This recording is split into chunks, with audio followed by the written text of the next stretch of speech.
রাজ্যের রেফারেল হাসপাতাল জিবি হাসপাতালে চিকিৎসাধীন ধর্মনগরের বিজেপি কর্মী বিশ্বজিৎ ধরকে দেখতে এলেন ধর্মনগরের বিধায়ক জহর চক্রবর্তী।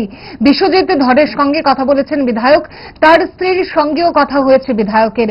তার উন্নত চিকিৎসার জন্য রাজ্য সরকারের তরফে সহযোগিতা করা হচ্ছে বলেও সংবাদ মাধ্যমকে জানিয়েছেন বিধায়ক জহর চক্রবর্তী। আমাদের ধর্মনগরের বাসিন্দা বিশ্বজিৎ ধর, ওর বাড়ি ধর্মনগর সাউথ নয়াপাড়া শ্রীরাম সরণী এলাকায়। ও অসুস্থ দীর্ঘদিন থেকে জিবি হাসপাতালে মেডিসিন ওয়ার্ডে আইসিইউতে ভর্তি আছে।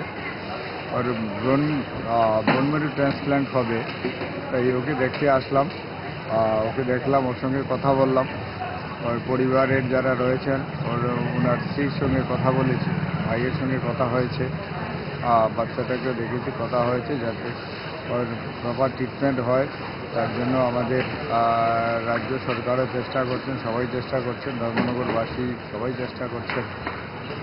তার ঈশ্বরের কাছে প্রার্থনা করি ও যেন সুস্থ হয়ে বাড়িতে ফিরে যেতে পারে।